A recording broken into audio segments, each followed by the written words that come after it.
आपण ऐकत आहात जगद्गुरु तत्वदर्शी संत रामपालजी महाराज यांच्याद्वारे लिखित पुस्तक जगण्याचा मार्ग. विषय पवित्र श्रीमद भगवत गीताजी मध्ये सृष्टी रचनेचे प्रमाण. याचे प्रमाण पवित्र गीताजी अध्याय 14 श्लोक 3 ते 5 मध्ये आहे. ब्रह्म म्हणजे काल म्हणत आहे की प्रकृती म्हणजे दुर्गा तर माझी पत्नी आहे. मी ब्रह्म म्हणजे काल तिचा पती आहे. आम्हा दोघांच्या संयोगाने सर्व प्राण्यांसहित तीनही गुण म्हणजे रजगुण ब्रह्माजी, सद्गुण विष्णूजी, तमगुण शिवजी यांची उत्पत्ती झाली आहे. मी म्हणजे ब्रह्म सर्व प्राण्यांचा पिता आहे आणि प्रकृती म्हणजे दुर्गा त्यांची माता आहे. मी तिच्या म्हणजे दुर्गा उदरामध्ये बीज स्थापन करतो ज्यामुळे सर्व प्राण्यांची उत्पत्ती होते. प्रकृती म्हणजे दुर्गापासून उत्पन्न तीनही गुण म्हणजे रजगुण ब्रह्मा, सद्गुण विष्णू आणि तमगुण शिव जीवांना कर्मांच्या आधारावर शरीरात बांधून ठेवतात. याचे प्रमाण गीता अध्याय 15 श्लोक 1 ते 4 आणि 16 व 17 मध्ये देखील आहे. गीता अध्याय नंबर 15 श्लोक नंबर 1. ऊर्ध्वमूलम अधः शाखम अश्वत्थम प्राहुरव्ययम छंदांसी यस्य पर्णानि यः तं वेद सः वेदवित्. अनुवाद. ऊर्ध्वमूलम वरती पूर्ण परमात्मा आदि पुरुष परमेश्वर रूपी मूळ आहे. अधः शाखम खालच्या बाजूला तीनही गुण अर्थात रजगुण ब्रह्मा, सद्गुण विष्णू आणि तमगुण शिव रूपी शाखा असणारा अव्ययम अविनाशी अश्वत्थम विस्तारित पिंपळाचा वृक्ष आहे. यस्य या वृक्षाच्या छंदांची जसे वेदात विभाग आहेत तसे संसार रूपी वृक्षाच्या देखील लहान लहान भागांना फांद्या आणि पर्णानी पाने प्राहुहु म्हटले आहे. तम त्या संसार रूपी वृक्षाला यह जे वेद विस्तारासहित जाणतात सह ते वेदविद पूर्ण ज्ञानी म्हणजेच तत्वदर्शी आहेत. गीता अध्याय नंबर 15 श्लोक 2.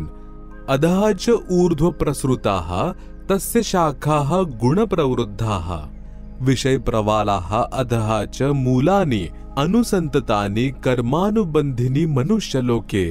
अनुवाद. तस्य त्या वृक्षाच्या अधः खाली च आणि ऊर्ध्वम वर गुणप्रवृद्धाः तिन्ही गुण ब्रह्मा रजगुण विष्णू सद्गुण शिव तमगुण रूपी प्रसृता पसरलेल्या विषय प्रवालाः विकार काम क्रोध मोह लोभ अहंकार रूपी शाखाः शाखा किंवा फांद्या ब्रह्मा विष्णू शिव कर्मानुबंधिनी जीवांना कर्मांमध्ये बांधणारी मुलानी मुळे अर्थात मुख्य कारण आहे. च आणि मनुष्य लोके मनुष्य लोकात अर्थात पृथ्वी लोकामध्ये अधः खाली नरक 84 लाख योनींमध्ये ऊर्ध्वम वर स्वर्गलोक आदी मध्ये अनुसंततानी व्यवस्थित केलेले आहेत. गीता अध्याय नंबर 15 श्लोक नंबर 3. न रूपम अस्य इह तथा उपलभ्यते न अंतः न च आदिहि न च संप्रतिष्ठा अश्वत्थम एनम सुविरूढ मूलम असंग शस्त्रेण दृढेन छित्वा. अनुवाद. अस्य या रचनेची न नाही आदी सुरुवात च आणि न नाही अंतः शेवट आहे. न नाही तथा तसेच रूपम स्वरूप उपलभ्यते प्राप्त होते च आणि इह येथे विचार काळामध्ये म्हणजेच माझ्याद्वारे दिल्या जाणाऱ्या गीता ज्ञानाची पूर्ण माहिती ज्ञान मलाही न नाही संप्रतिष्ठा कारण सर्व ब्रह्मांडाच्या रचनेचे चांगल्या प्रकारे स्थितीचं व्यवस्थित ज्ञान मलाही नाही.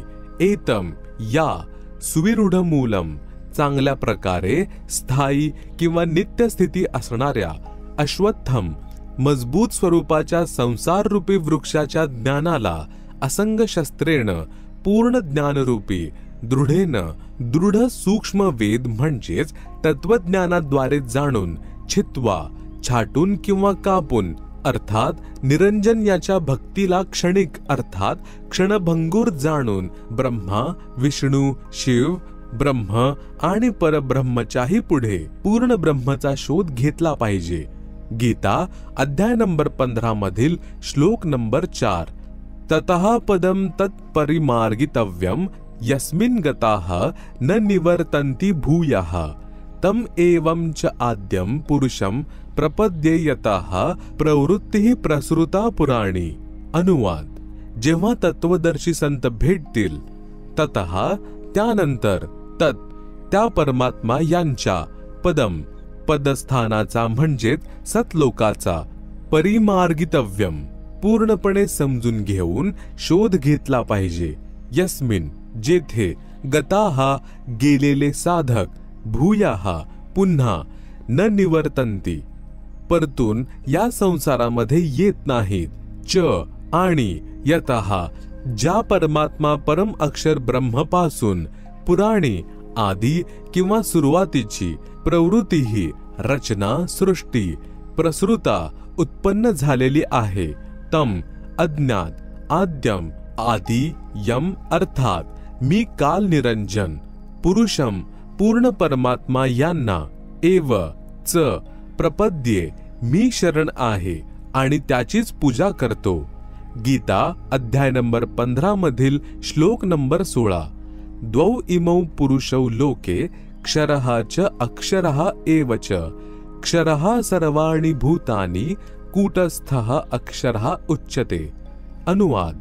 लोके या संसारामध्ये द्वौ दोन प्रकारचे क्षरः नाशवान च आणि अक्षरः अविनाशी पुरुषौ भगवान आहेत. एव अशा प्रकारे इमौ या दोन्ही प्रभूंच्या लोकामध्ये सर्वाणी संपूर्ण भूतानी प्राण्यांचे शरीर तर क्षरः नाशवान च आणि कूटस्थः जीवात्मा अक्षरः अविनाशी उच्चते आहे असे म्हटले जाते. गीता अध्याय नंबर 15 मधील श्लोक नंबर 17.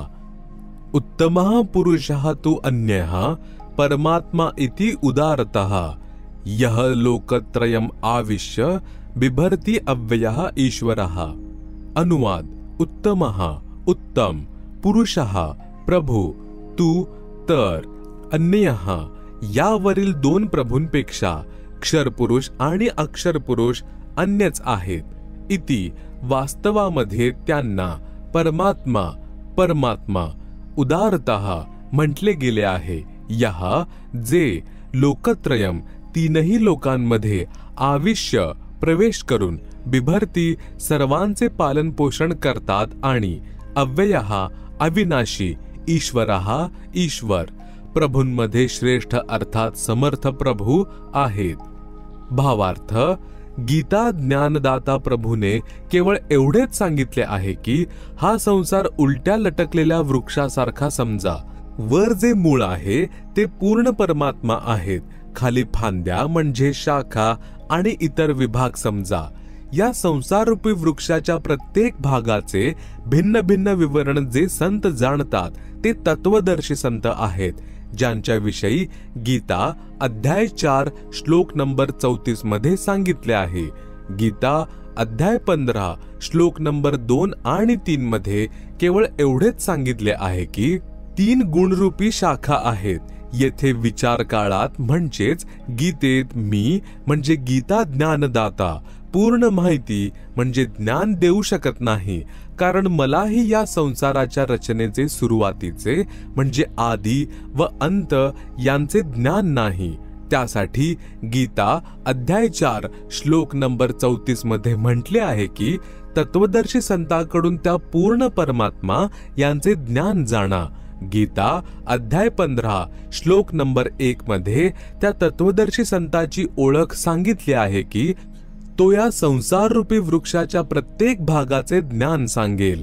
याबाबत त्यांनाच विचारा. गीता अध्याय 15 श्लोक नंबर 4 मध्ये म्हटले आहे की तो तत्वदर्शी संत भेटल्यावर त्या परमपद परमेश्वर यांचा शोध घेतला पाहिजे. म्हणजेच त्या तत्वदर्शी संतांच्या सांगण्यानुसारच साधना केली पाहिजे, ज्यामुळे पूर्ण मोक्ष म्हणजे अनादि मोक्ष प्राप्त होतो. गीता अध्याय 15 श्लोक 16-17 मध्ये स्पष्ट केले आहे की 3 प्रभू आहेत. एक क्षर पुरुष म्हणजे ब्रह्म काल, दुसरा अक्षर पुरुष म्हणजे परब्रह्म, तिसरा परम अक्षर पुरुष म्हणजे पूर्ण ब्रह्म. क्षर पुरुष आणि अक्षर पुरुष वास्तविक अविनाशी नाहीत. ते अविनाशी परमात्मा तर या दोघांपेक्षा वेगळेच आहेत. तेच परमात्मा तीनही लोकांमध्ये प्रवेश करून सर्वांचे पालन पोषण करतात. वर मूळ खाली शाखा असलेल्या उलट्या लटकलेल्या संसार रूपी वृक्षाची फोटोकॉपी दिलेली आहे, जी आपण याच पुस्तकात पाहू शकता. वरील श्रीमद भगवत गीता अध्याय 15 श्लोक 1 ते 4 आणि 16 व 17 मध्ये हे प्रमाणित झाले की उलटे लटकलेल्या संसार रूपी वृक्षाचे मूळ परमक्षर ब्रह्म म्हणजेच पूर्ण ब्रह्म आहेत, ज्याद्वारे संपूर्ण वृक्षाचे पालन पोषण होते. आणि वृक्षाचा जो भाग पृथ्वीच्या बाहेर जमिनीलगत दिसतो म्हणजेच जे खोड आहे त्याला अक्षर पुरुष म्हणजेच परब्रह्म समजावे. त्या खोडापासून पुढे आणखी एक मोठी फांदी निघते, तिला ब्रह्म म्हणजेच क्षरपुरुष समजावे. त्याच फांदीपासून अन्य 3 शाखा निघतात, त्यांना ब्रह्मा विष्णू आणि शिव असे समजावे. तसेच त्या शाखांपासून पुढे जी पाने दिसतात त्यांना संसारिक प्राणी असे समजावे.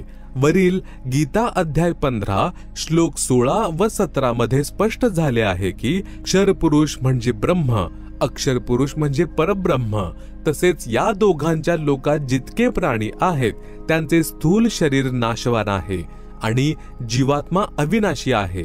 म्हणजेच हे दोन्ही प्रभू व त्यांच्या अंतर्गत असणारे प्राणी नाशवान आहेत.